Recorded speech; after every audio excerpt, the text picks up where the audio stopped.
है जो हर चुनाव में अपनी पार्टी बदलते हैं, वो हमेशा जिस पार्टी में रहते हैं उसके आइडियोलॉजी को सेफगार्ड करने के लिए या उनके नेताओं को खुश करने के लिए ऐसी बातें करते हैं। भाजपा के समय में उन्होंने कहा था कि मुसलमान अयाशी करते हैं, इसमें 4-4 शादियां करता है, इस प्रकार के कई स्टेटमेंट वो भाजपा के समय दे चुके हैं। तो कहने का मतलब, मेरा कहने का तात्पर्य यही है कि पॉलिटिक, आपकी राजनीतिक मंशा या राजनीतिक इंटरेस्ट कुछ भी हो, लेकिन धार्मिक भावनाओं के साथ नहीं खिलवाड़ होना चाहिए। आज इन्होंने देखा विपक्षी दल जो उत्तर प्रदेश में बौखलाया हुआ है, वो जानते हैं कि अब सीधे सीधे चुनाव जीत नहीं सकते, और हिंदू जो पोलराइज हो चुका है, हिंदू जो एक हो चुका है, संगठित हो चुका है, जाति से उठ चुका है, वहां पर ये विघटन पैदा करना चाहते हैं, ये भेदभाव पैदा करना चाहते हैं। अभिषेक राय जी कुछ कह रहे शायद। हाँ, नहीं चलेगा ना। बोलिए अभिषेक जी, बोलिए, आवाज नहीं आ रही थी। मैं आपसे अभिषेक जी मैं आपसे एक बात कहता हूं। अभिषेक जी आपसे मैं एक बात कहता हूं, आप जब भी इसमें चैनल पे आते हैं एक ही बात कहते हैं, निषाद जी की बात और दिनेश शर्मा जी की बात। आप उन बातों को छोड़िए, क्योंकि आप 4 दफे इलेक्शन हार चुके हैं, अभी 5वीं दफे आप इनको लिया आपने, क्या नाम है, मौर्य को। आप तो पहले इसका स्वामी हटा आगे से। और दूसरी बात, जो निषाद की बात कह रहे हैं, और वो पुरानी बात हो गई। अब ये आप जो कह रहे हैं कि हमारे नेताजी कह रहे हैं, आपके नेताजी बहुत अच्छे हैं, लेकिन आप चेंज कर सकते हो ना उसको। डबल स्टैंडर्ड्स हैं। नहीं, मान लिया, मेरी बात सुनो, मैं मान लिया डबल स्टैंडर्ड्स। अरे मैं कह रहा हूँ आप डबल स्टैंडर्ड्स हैं। आप डबल स्टैंडर्ड की बात मत करो। श्री राम के बारे में कोई आप अपनी बात करो, चाहे स्वामी प्रसाद मौर्य, चाहे संजय निषाद। अगर मैं देखे, मैं भी हिंदू हूँ, आप हिंदू हैं, अगर हिंदू हैं तो आप चेंज नहीं कर सकते। अगर आप हिंदू हैं, अगर आप हिंदू हैं तो आप इसको पसंद करते हैं, मेरा अधिकार है। आपका अधिकार है, आपका क्या अधिकार है? आप उसके ऊपर कार्रवाई करते। अरे उनकी, आप अपनी बात कहिए ना, बात तो आपकी हो रही है, आप अपनी कार्रवाई कीजिए। आप अपनी कार्रवाई के लिए, जब अपनी कार्रवाई की बात होती है, आप निषाद और दिनेश शर्मा का नाम ले लेते हैं। जब करना होगा आप कब करोगे? जब कर रहा हूं, सुन लीजिए। अब आप बात पुरानी कह के पल्ला नहीं झाड़ सकते अतुल भाई। हम ये नहीं कह रहे, हम उनको भी क्रिटिसाइज करते हैं, जो भी ग्रंथों के बारे में बात करता है, जो सनातन धर्म के बात करता है, हम उसके अगेंस्ट करते हैं, वो किसी पार्टी में हो। हम किसी पार्टी के नहीं है, सपोर्ट करने के लिए मत बैठिए। अभी से हम किसी पार्टी के नहीं है। आलोक वर्मा जी कुछ कहना चाह रहे हैं, हम किसी पार्टी के नहीं है। आलोक वर्मा जी कुछ कहना चाह रहे हैं। आलोक वर्मा जी किसी पार्टी के नहीं है भाई, तस्वीर साफ कीजिए। क्या ठीक है, हम जो सनातन धर्म की बात करता है, ठीक है, धर्म के अगेंस्ट करता है, उसके अगेंस्ट। आलोक वर्मा जी चर्चा में आइए। आलोक वर्मा जी, स्वामी जी, सपोर्ट करते हैं। आलोक वर्मा जी को बोलने दीजिए, बोलिए। आलोक जी बोलिए। अनुज भाई, अभिषेक भाई वोट में रहकर वोट पाना चाहते हैं, साफ छुपते भी नहीं, सामने आते भी नहीं। अखिलेश यादव जी कह नहीं रहे बयान हमारा है, लेकिन प्रवक्ता ने उनके बयान दे दिया। पार्टी दफ्तर के सामने 3-3 बोर्ड लगा दिया। कहां जा रहे हो साहब? किस दिशा में आप जा रहे हो? बंटवारे की राजनीति अब उत्तर प्रदेश में, हिंदुस्तान में चलने वाली नहीं। आप अगर आप ये सोचते हो कि आप जातियों में बांट के हिंदुओं को जातियों में बांटेंगे और हिंदू आपके समर्थन में खड़े हो जाएंगे, पोस्टर लग गए आलोक वर्मा जी, अलग अलग मुगालते में है। हाँ, देखिए साहब, पोस्टर भी लगा दिए हैं। अभी तो समझने की जरूरत है, और हो सके तो अखिलेश यादव जी को समझाइएगा कि जो हिंदुस्तान में है वो हिंदू है। और भारतीय जनता पार्टी जो बात करती है, सबका साथ, सबका विकास, सबका विश्वास, सबका प्रयास, जब हम सबका कहते हैं तो उसमें हिंदू भी है, उसमें मुसलमान भी है, उसमें क्या बात करते हम ये मानते हैं। भारतीय जनता पार्टी की ये सोच है कि आप अच्छे हिंदू बने, आप लीजिए, काउंटर कीजिए अभिषेक जी, काउंटर कीजिए आप इन। ठीक है, काउंटर कीजिए अभिषेक जी। आपसे तो मुसलमान भी अभी नहीं रहेंगे। हाँ। मुसलमानों को भी समझ आ गया। ठीक है, एक एक करके संजय निषाद क्या कर रही है भारतीय जनता पार्टी? संजय निषाद के खिलाफ एक्शन लेने जा रही है, दिनेश शर्मा के खिलाफ एक्शन लेने जा रही है, संघमित्रा के खिलाफ एक्शन लेने जा रही है। करके दिखाओ ना। मंत्री बना रखा है, कैबिनेट मंत्री बना रखा है। आप तो बता दीजिए, प्रोत्साहन दे रहे हो, आप बता दीजिए आपकी सोच क्या है। दिनेश शर्मा को ये नहीं कह रहा है स्वामी प्रसाद मौर्य समाजवादी पार्टी की सोच क्या है। डबल स्टैंडर्ड नहीं चलेंगे, डबल स्टैंडर्ड नहीं चलेंगे, धार्मिक पार्टी है, डबल स्टैंडर्ड नहीं चलेंगे। आप विकास के बारे में सोचते हैं, उत्तर प्रदेश को आगे बढ़ाने के बारे में सोचते हैं कि जातियों में बंटवारा करने की क्षमता लेकर के आगे बढ़ रहे हैं। ये गलत बात है। आलो भाई, संजय निषाद पे स्टेटमेंट दे दो। माननीय मुख्यमंत्री जी एक्शन ले ले, माननीय मुख्यमंत्री जी एक्शन ले लेना, सब दूध का दूध और पानी का पानी हो जाएगा। क्यों न अपनी गोद में झुला के विदेश घुमाने ले गए थे? और क्या स्टेटमेंट दिया? जो प्रॉन को क्या लगाने, मैं चाय पे बैठ के नहीं बोल सकता। आपके मंत्री जी ने क्या प्रॉन को, प्रॉन जबरदस्त झींगा कहते हैं अंग्रेजी में, और आप माने ले गए पार्टी के महासचिव के बयान से, पार्टी के महासचिव के बयान को काटा। शायद में नहीं देना चाहता। अरे आप क्यों नहीं आते? अरे पहले अपने मंत्री के बयान को बताओ, कैबिनेट मंत्री के बयान के बारे में बताओ ना। आलोक वर्मा अपने कैबिनेट मंत्री के बयान के बारे में बताओ। कैबिनेट मंत्री ने उत्तर प्रदेश सरकार का कोई जिम्मेदार पद है, राष्ट्रीय महासचिव से बड़ा पद होता है कैबिनेट मंत्री उत्तर प्रदेश सरकार। भारतीय जनता पार्टी को क्यों नहीं करते? अरे आप क्या बात करोगे? मुद्दा है, जवाब है, संजय ठीक है, ठीक है। प्रोफेसर साहब लक्ष्मण यादव जी को चर्चा में लाते हैं। प्रोफेसर साहब बहुत देर से शांत बैठे। प्रोफेसर साहब, ये देखिए, आप लोग जो बात कहते हैं वो आपका निजी बयान हो सकता है, आपकी निजी सोच हो सकती है, लेकिन बार बार घूम फिरकर बात वही आ जाती है कि इतने लोगों की आस्था इससे जुड़ी हुई है। आप लोग इसको धार्मिक ग्रंथ मानते हैं, इसकी पूजा करते हैं। रामचरितमानस को किस तरह से रखा जाता है सनातन धर्म में वो हम सबको पता है, लेकिन आप लोग इसको मानने को तैयार नहीं। आप खुलेआम आकर कहते हैं टीवी पर, कहते हैं ये तो साफ साहित्यिक है, ये धार्मिक ग्रंथ है ही नहीं। तो इससे लोगों की आस्थाएं ठेस पहुंचती है, जिससे बचना चाहिए। प्रोफेसर साहब, आप तो मतलब सम्मानित व्यक्ति हैं समाज के, ये आप इस तरह से नहीं सोचते? मैं अगर नेताओं की भाषा बोलने लगूंगा तो मेरे अपने पेशे से दगाबाजी होगी। नंबर एक बात, मेरे हाथ में एक किताब है जिस पर बैन नहीं लगा है, 300 रामायण। अब हजारों दस्तावेज ऐसे दिखा सकता हूं, इसलिए मैं वो बात बोलूंगा जो सच है। नंबर एक बात। नंबर दो बात, एंकर जी आपने कहा कि बहुत सारे लोगों की भावनाएं उससे जुड़ी हुई है, तो बहुत सारे लोग तो इसमें भी आ गए जो कह रहे हैं कि भाई हमारी जाति को अपमानजनक बातें कही गई हैं, उनकी भावना क्यों नहीं है? तीसरा सवाल, मेरा सवाल सुन लीजिएगा। कुछ लोग कह रहे हैं कि अब यहां पर सब एक हो गए हैं, कोई बंटवारा नहीं है। क्या जाति खत्म हो गई? क्या उत्तर प्रदेश में जातियां खत्म हो गई? लोगों के अंतरजातीय विवाह होने लगे? क्या अंतरजातीय विवाहों पर हत्या दमन बंद हो गया है? क्या जातिगत उत्पीड़न बंद हो गया है? इसलिए ये सब बातें बोलने में, भाषणों में बहुत अच्छी लगती हैं और वो एक सियासी बातचीत है। तीसरी और अंतिम बात, चौथी बात, कि मेरा अब भी स्पष्ट मानना है, अभी भी मैं अभी एक जिस किताब का रेफरेंस दे रहा हूं, अब तो माहौल वो रहा नहीं कि लोग तार्किक रूप से शांत होकर के बातचीत करें, विमर्श करें। अब तो जैसे भावनाएं ऐसी हो गई हैं, और वो भी भावनाएं सबकी नहीं। अगर अच्छा, मैं बाबा जी से पूछता हूं, बाबा जी बैठे थे, अभी बीजेपी प्रवक्ता शांत थे, वो उनका पक्ष लेने लगे कि कुछ लोग पहले भावना आहत कर देंगे, तो संजय निषाद पर वो बयान मांग रहे, वो करे पहले की बात है। अरे भाई, पहले भी भावना आहत हुई है तो वो भी तो बयान देना होगा। अब एक बात का जवाब दें कि एक बात बताइए कि अगर यह एक ऐसी साहित्यिक रचना है, मेरे हिसाब से तो जितनी रचनाएं इसमें हैं उतनी बातों की, जातियों का जिक्र और तमाम जिक्र, इनको लेकर के कौन इनकी भावनाओं की बात करेगा? ये सवाल का सवाल ही, मैं शूद्र हूं कि नहीं? अगर वर्ण व्यवस्था को मैं मानूं तो वर्ण व्यवस्था में मैं कहां आऊंगा अगर मेरी जाति में यादव लगा है, किसी की जाति में तेली, कुमार, स्वपच, कलवार लगा है, शूद्र लिखा हुआ है, तो वो कौन होगा? और ताड़ना का अगर शिक्षा देना अर्थ है तो थोड़ा अपनी अपनी जाति रख करके हर कोई तड़वा लेता। इसलिए अब इसका विमर्श महाराज जी इसका जवाब देंगे शायद। और मेरी भाषा किसी नेता, आपने बोल लिया और मैंने पूरा समय दिया कि आप इत्मीनान से अपनी बात रख लीजिए, आप इत्मीनान से अपनी बात रख लीजिए, क्योंकि आपको शिकायत रहती है कि भाई तार्किक बातें नहीं करते कोई। महाराज जी जवाब दीजिए। देखिए, जैसे इन्होंने कहा, ये पहले वर्ण थी, जो जिस आदमी जो काम करता उस हिसाब से थी।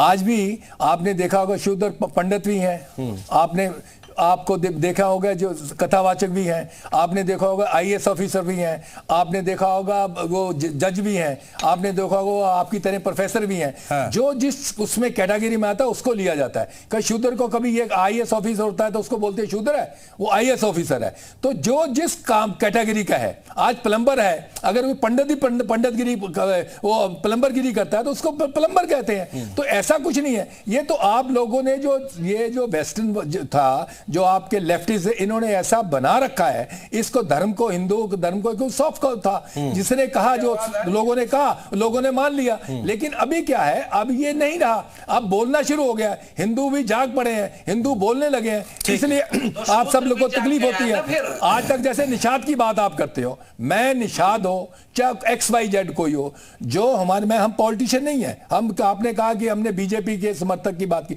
जो आदमी सनातन धर्म को, जो आदमी धर्म को, जो आदमी हमारी महिलाओं को वो अपमान करेगा, हम उसके अगेंस्ट बोलेंगे, चाहे वो कोई भी हो, चाहे वो प्रोफेसर हो। और रही बात आपके SP की, मैं SP को ये कहूंगा कि आप उसके बातों का वो टाइम चला गया। अभी अच्छे पढ़े लिखे मुसलमान भी बीजेपी के साथ हैं, जो दलित है वो अपने आप को दलित नहीं, वो भी एक समान समझते हैं। अभी तो आप प्लीज इस पर आप काउंटर करना होगा, स्वामी जी की बातों को काउंटर करना होगा, लेकिन नायर साहब पहले आप बोलिए, जो यहाँ पर स्वामी जी कह रहे हैं कि सॉफ्ट टारगेट है क्या हिंदू और हिंदुत्व? नहीं, सॉफ्ट टारगेट था, अब तो मेरे ख्याल से देखिए प्रयास करेंगे, और ये तो अगर इस प्रकार से विघटन लाने का प्रयास करेंगे हिंदुओं में, या हिंदुओं को लड़ाने का प्रयास करेंगे, तो विफल रहेंगे। जिस प्रकार से उत्तर प्रदेश में चुनाव हुए, उसमें किसी ने कोई अगड़ा ना कोई पिछड़ा, सबने मिलकर के एक साथ वोट किया है उत्तर प्रदेश में भाजपा को। तो ये कहीं ना कहीं ये इस बात का प्रमाण है कि ये जातियों में बटा हुआ समाज आज एक हो रहा है। इसी तरह से महाराष्ट्र क्या, गुजरात में भी हाल में चुनाव हुए, जहां आपने देखा कि ऑपोजिशन नाम की, विपक्ष नाम की चीज ही नहीं बची गुजरात में। तो ये कहीं कहीं संगठित हिंदू समाज एक हुआ, एक छतरी के नीचे अपने हिंदुत्व को लेकर के जागृत हुआ। जो समाज को लगातार लड़ा करके आक्रांता या बाहर के इन्वेडर्स राज किए, वो भावना अब चली गई है। अब एकता और हिंदू समाज जातियों में बांटकर यहाँ पर लड़ाई लड़ी जा रही है राजनीतिक पार्टियों की तरफ से। अभिषेक जी कि हमारा हिंदू सॉफ्ट कॉर्नर था, सॉफ्ट टारगेट था, अब नहीं है, इसीलिए सबको परेशानी हो रही है। हम अब वो नहीं रहे, और अब इससे ज्यादा भी हो जाएंगे अगर आपने ज्यादा उकसाया तो। डॉक्टर अभिषेक बोलिए।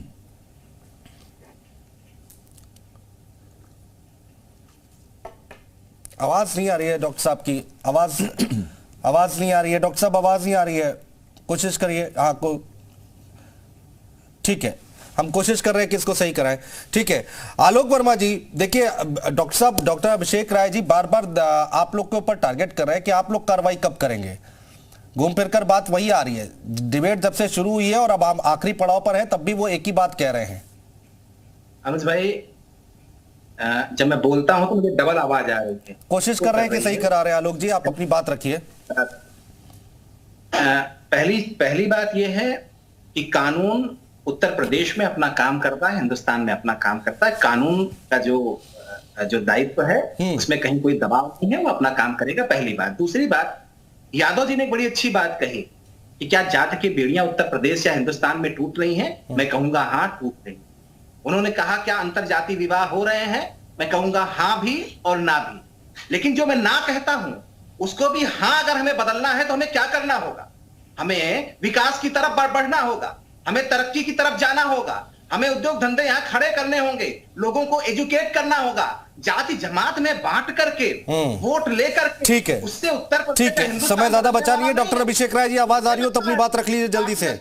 दिशा में उत्तर प्रदेश को आगे लेकर के जा रही है, जहां आ रही है। हाँ बोलिए। बात कर रही है, मुझे लगता है ये समय बदलेगा। ठीक है अनुज भाई, मैं पूछना चाहता हूँ, अभी हमारे नायर साहब ने एकदम स्पष्ट कर दिया कि वो भारतीय जनता पार्टी का किस तरह से समर्थन करते हैं। उन्होंने संजय निषाद पे कोई टिप्पणी नहीं करी, उन्होंने दिनेश शर्मा पे कोई टिप्पणी नहीं करी, उन्होंने बीजेपी की सांसद संघमित्रा पे कोई टिप्पणी नहीं करी। तो ये बहुत क्लियर कट है। अभी हमारे स्वामी जी ने भी ये कह दिया कि साहब वो चाहिए ना, जो व्यक्ति, अरे ये लोग सिर्फ तुष्टीकरण की राजनीति करना चाहते हैं, जनता को मूल मुद्दे से भटकाने का प्रयास कर रहे हैं। ठीक है, ऐसा कुछ नहीं है। ठीक है, महंगाई, बेरोजगारी। ठीक है, बहुत शुक्रिया आप सभी मेहमानों का हमारे साथ जुड़ने के लिए, तमाम बातचीत करने के लिए। समय नहीं तो आगे आप लोगों की बातें ले पाते, चर्चा और आगे बढ़ा पाते, लेकिन समय नहीं है। फिलहाल स्वामी प्रसाद मौर्य का ये बयान जो कि दिन ब दिन और भी ज्यादा बढ़ता जा रहा है, विवाद और भी ज्यादा बढ़ता जा रहा है। वीएचपी की एंट्री हो गई, वीएचपी की तरफ से कहा जा रहा है कि इलेक्शन कमीशन जाएंगे, पत्र लिख दिया गया है। बहस कहां जाकर शांत होगी देखना होगा। यूपी मांगे उत्तर देख रहे थे आप, बने रहिए जी उत्तर प्रदेश उत्तराखंड के साथ। नमस्कार।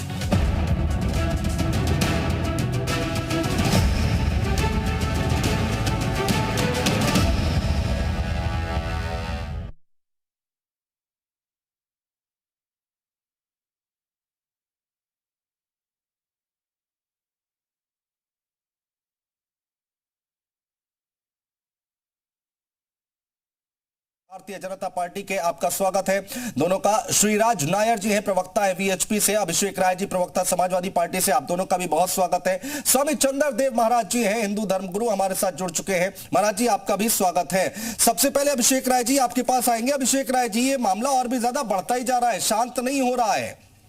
क्यों ये पोस्टर लगाने की जरूरत क्यों आन पड़ी है? अब तो ये चर्चाएं हो रही है कि भाई एक बड़े वोट बैंक पर आप लोगों की नजर है और उसको अपनी तरफ लाना है, सब कुछ राजनीति से जोड़कर देखा जा रहा है। इसका इस बहस का अंत क्या है?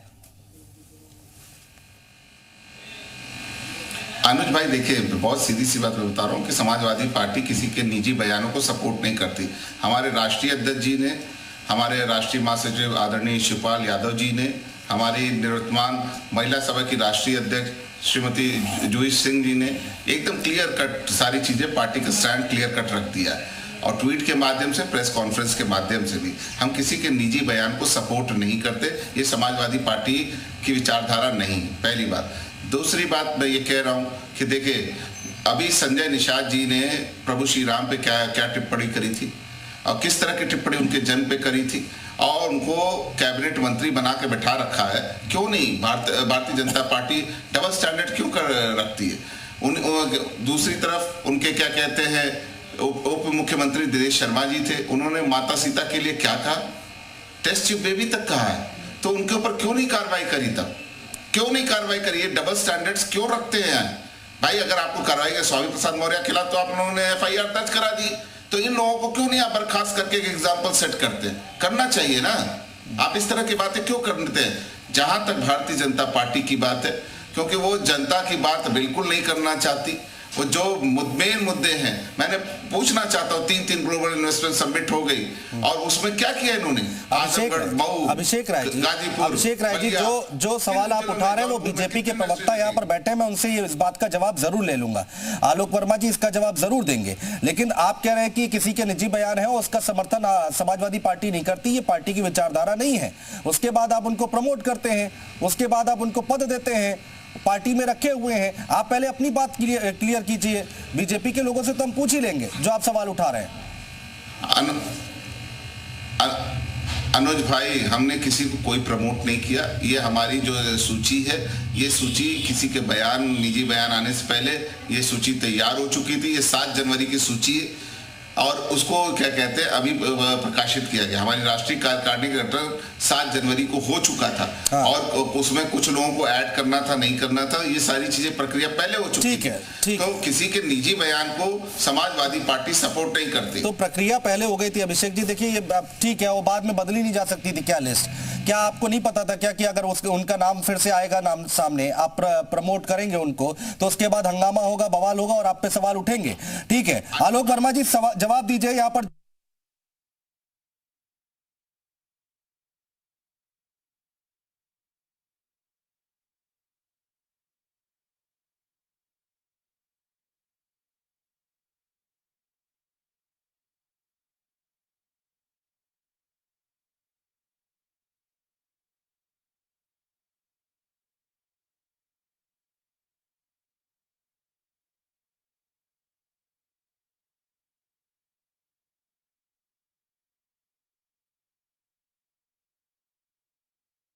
जिनके शौर्य से है देश का मान,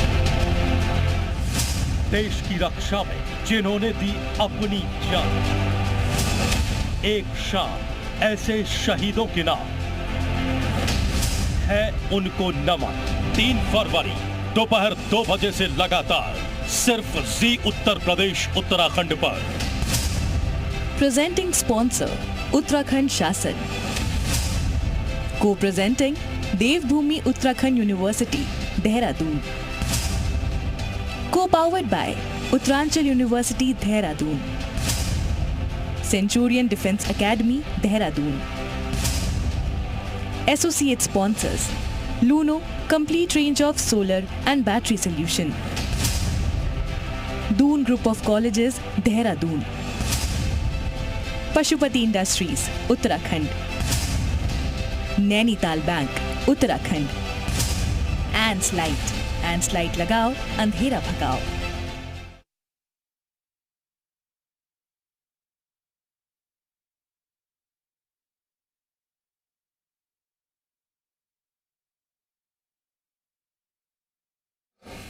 ठीक है अभिषेक जी आता हूँ। डॉक्टर साहब ने बड़ी मजेदार बात कही।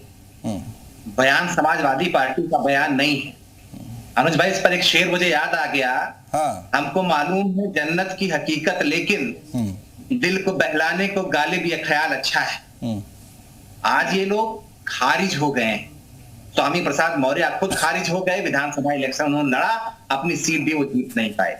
पूरे उत्तर प्रदेश ने 2014 से लगातार समाजवादी पार्टी को, अखिलेश यादव जी को खारिज कर दिया है। आप 2014 में हारे, 2017 में कांग्रेस के साथ गठबंधन किया तब भी हारे, 2019 में बसपा के साथ आए तब भी हारे, 2022 में आप छोटे दलों, दूसरे दलों के साथ आए, जो जाति जमात का की आप सियासत करते थे, उस तरीके का कुछ समीकरण बनाया तब भी हारे। लगातार आप हार रहे हैं। इनको समझ में नहीं आ रहा है कि करें तो करें क्या, जाएं तो जाएं कहां।